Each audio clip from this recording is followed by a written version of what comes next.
नमस्कार, mission genius mind से संजीव मलिक।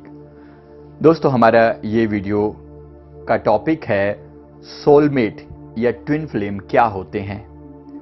बहुत से लोग इस कंसेप्ट को अलग अलग ढंग से प्रेजेंट करते हैं। मैंने अनेक लोगों का पास्ट लाइफ रिग्रेशन करके जो चीज़ समझी है वो अपने नॉलेज को मैं आपके साथ इस वीडियो के माध्यम से शेयर कर रहा हूं। सोलमेट क्या होता है? सोलमेट, बहुत से लोग ऐसा बोलते हैं कि सोलमेट केवल दो आत्माओं के बीच का एक ऐसा रिलेशन होता है जिसमें अगर एक पति है तो दूसरा पत्नी या प्रेमी प्रेमिका, बस इतना ही अधिकतर वो लोग सोलमेट को मानते हैं। मेरा मानना है कि ऐसा नहीं है। सोलमेट ऐसी कोई भी दो आत्माएं या मल्टीपल आत्माएं हो सकती हैं जो एक ग्रुप का हिस्सा रही हैं। मैंने अनेक लोगों का पास्ट लाइफ रिग्रेशन किया है और ये पाया है कि आत्माएं अधिकतर एक ग्रुप में काम करती हैं। आत्माओं का एक क्लस्टर होता है, एक ग्रुप होता है, और लगभग वही वही आत्माएं अगले जन्मों में रिपीट होती हैं अलग अलग रूपों में। ये जरूरी नहीं है कि वो केवल पति पत्नी के रूप में ही हो। कोई आपका जो सोलमेट है वो केवल पति पत्नी या प्रेमी प्रेमिका के रूप में हो, ऐसा बिल्कुल भी जरूरी नहीं है। मेरे हिसाब से तो नहीं है। मतलब ऐसी कोई भी दो आत्माएं जिन्होंने जीवन का कई जन्म एक साथ बिताए हों और हर तरह का दुख और सुख, मान अपमान, क्रोध और घृणा एक साथ सहा हो, एक लंबा लाइफ टाइम उन्होंने एक दूसरे के साथ बिताया हो, तो ऐसी आत्माओं को हम सोलमेट बोलते हैं। अधिकतर जिनके साथ भी आप एक जीवन में कंफर्टेबल रहे हैं तो आपको वैसे ही लोगों का साथ अगले जीवन में भी दिया जाता है। अगर आपकी डिमांड ऐसी होती है, आप मांगते हो कि यही व्यक्ति मुझे बार बार चाहिए, लेकिन वो जरूरी नहीं है कि वो केवल पति या पत्नी के रूप में ही आएगा या प्रेमी या प्रेमिका के रूप में ही आएगा। ऐसा बिल्कुल भी जरूरी नहीं है। मैंने पाया है कि कितनी ही बार जो सोलमेट है वो बेटे के रूप में आया है, पिता के रूप में आए हैं, भाई बहन के रूप में आए हैं, दोस्त के रूप में आए हैं, टीचर और स्टूडेंट के रूप में भी आए हैं, और बॉस और कर्मचारी के रूप में भी आए हैं। मतलब मैंने अलग अलग जो यात्राएं लोगों की देखी तो उसमें पाया कि बहुत सारी चीजें होती हैं। बहुत टाइप के सोलमेट हो सकते हैं। सोलमेट एक ऐसा पर्सन होगा जिसको मिलते ही आपका दिल कहेगा कि बस ये पर्सन मेरे को चाहिए, किसी रूप में भी। मतलब एक दोस्त के रूप में, एक भाई के रूप में, एक बहन के रूप में आपको अच्छा लगेगा। बहुत से लोग सोलमेट के चक्कर में अपना जीवन खराब कर लेते हैं। मैं एक बार ये भी बताना चाहता हूं, क्योंकि जीवन खराब होने का मैं एक छोटा सा उदाहरण दे रहा हूं कि एक हमारे एक नोन टू पर्सन की जो वाइफ है, उसका ये जो रिसेंटली उनके जीवन में कोई व्यक्ति आया।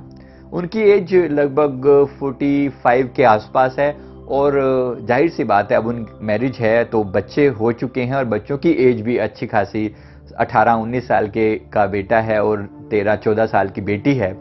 तो अब बच्चों की एज भी इतनी ज्यादा है, उसके बावजूद भी उसके जीवन में कोई व्यक्ति आया जो उसको लगा कि उसका सोलमेट है, उसका ट्विन फ्लेम है, और उसके पीछे वो इतना ज्यादा पागल हो गई कि वो हालांकि बहुत स्पिरिचुअल है वो, और ऐसा भी नहीं है कि उसमें कोई फिजिकल इन्वॉल्वमेंट है, लेकिन उसके प्रति अट्रैक्शन है। तो वहां उसको प्रॉब्लम क्रिएट हो रही है। वो कह रही है कि यही पर्सन मुझे जीवन में चाहिए।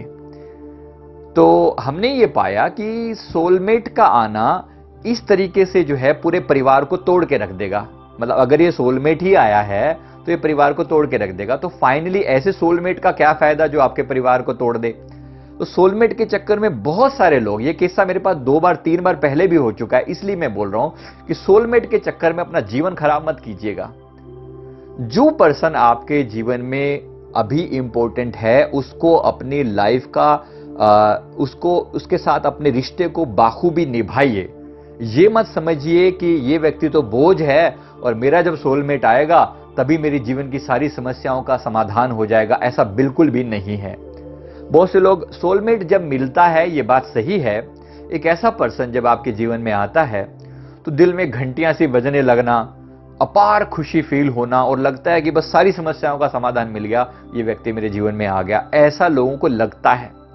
पर अधिकतर ऐसा ये पाया जाता है कि ऐसे केस में लोग उस पर्सन पर ओवर डिपेंडेंट हो जाते हैं और ये ओवर डिपेंडेंट होना बहुत बार उनका नुकसान कर जाता है, क्योंकि एज ए पर्सन भी उसकी कुछ ड्यूटीज हैं। मतलब वो पर्सन भी अगर आपके जीवन में आया है और अगर वो इस समय आपके जीवन में वो रोल प्ले नहीं कर सकता, क्योंकि उसका अपनी फैमिली है, वो आपके जीवन में एक पति या पत्नी या प्रेमिका का रोल प्ले नहीं कर सकता, तो आपको लिए बहुत बड़ी मुश्किल पैदा हो जाएगी। इसलिए सोलमेट के चक्कर में कंफ्यूज मत होइएगा।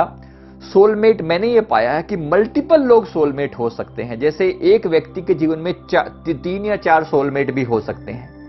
एक व्यक्ति उसके जीवन में उसका भाई हो सकता है, एक उसकी पत्नी या पति हो सकता है, एक उसका कोई दोस्त हो सकता है। ये सब अलग अलग टाइप के सोलमेट हो सकते हैं। ये आपको इसलिए भी बता रहा हूं क्योंकि बहुत सारे लोग अपने जीवन में पति या पत्नी के चले जाने पर बहुत बुरी तरह से रिएक्ट करते हैं। मुझे तो यही पति चाहिए, मुझे तो यही बेटा चाहिए, मुझे तो यही पत्नी चाहिए। मतलब रोते हैं उसके लिए बुरी तरह से और प्रार्थना करते हैं कि अगर उसकी सोल को मैं रोकना चाहता हूं, उसे कहना चाहता हूं कि तुम रुक जाओ और इंतजार करो और मैं तुम्हारे साथ जाऊंगी, और या अगला जीवन हम इकट्ठे लेंगे, या मेरे जीवन में दोबारा पुत्र बनकर या पोते बनकर चले आओ। ऐसे करके लोग प्रार्थना करते हैं। मैं एक बार सीरियसली कहना चाहता हूं कि प्लीज ऐसा मत करें। ऐसा करके हम कुदरत के नियमों को चैलेंज करते हैं और ऐसा करना बिल्कुल भी उचित नहीं है। बहुत मुश्किल पैदा हो जाती है जब आप इस तरीके से व्यवहार करते हैं। आप कुदरत के नियमों में हस्तक्षेप मत करें। जो नेचर कर रही है उसको बेस्ट तरीके से करने दीजिए। तो सोलमेट का कंसेप्ट मैं आपको समझाने की कोशिश कर रहा था। सोलमेट ऐसा पर्सन होता है जिसको आपके जीवन में आने से आपको ऐसा लगता है कि जैसे जीवन में बहारें खिल गई हों, सारी जिंदगी की हर समस्या का समाधान मिल गया हो। लेकिन मैंने प्रैक्टिकली ये पाया है कि ऐसा पर्सन जो है, जैसे अलग मैंने आपको बताया कि वो अलग अलग रिश्तों के रूप में आ सकता है। किसी के लिए उसकी बहन उसकी सारी समस्याओं का समाधान हो सकती है, किसी के लिए उसकी मां उसकी सारी समस्याओं का समाधान हो सकती है, किसी के लिए कोई कर्मचारी ऐसा हो सकता है, कोई भाई ऐसा हो सकता है। इसलिए इस रिश्ते को बिल्कुल क्लियर रखना, सोलमेट के कंसेप्ट को बिल्कुल क्लियर रखना, ताकि आप कंफ्यूज ना हो। तो और दूसरी बात यह है कि एक सोलमेट चला जाए तो बात खत्म नहीं हो जाती। परमात्मा आपको दूसरे रूपों में सहायता उपलब्ध करवाता है। कभी कभी किसी व्यक्ति का हमारे जीवन में थोड़े समय का ही कंट्रीब्यूशन होता है और ये हमने ऐसा मांगा होता है, ऐसी हमारी डिमांड होती है कुदरत से, और या कुछ कर्म हमारा ऐसा होता है। तो इस बात को अच्छे से समझते हुए मैं आपको बस इतना ही कहना चाहता हूं कि सोलमेट के कंसेप्ट को अच्छे से समझें और अपने सोलमेट को पाने के लिए जो लोग बेताब होते हैं वो आप बिल्कुल चिंता मत करें। अगर आपका सोलमेट है तो डेफिनेटली वो किसी ना किसी रूप में आपके जीवन में आएगा ही आएगा, किसी ना किसी रूप में जरूर आएगा। और अगर आएगा तो आप उसको देखते ही पहचान भी लेंगे, इसमें भी कोई शक नहीं। लेकिन कभी कभी लोग अपनी मैरिज को डिले करते चले जाते हैं कि सोलमेट मिलेगा तभी मैरिज करेंगे। अब यहां कई बार बहुत गड़बड़ भी हो जाती है। जैसे कोई पर्सन जीवन में मिला लेकिन वो सोलमेट नहीं है, उनको लगता है, लेकिन घर वाले प्रेशर बना रहे हैं, उम्र बीतती चली जा रही है, तो फिर बहुत सारी मुश्किलें पैदा हो जाती हैं। इस बात को अच्छे से समझ लीजिए कि अगर कोई व्यक्ति आपके जीवन में आया है, मैरिज एक ऐसी चीज है जिसमें आप नॉर्मली अपनी मर्जी से डिसाइड नहीं करते।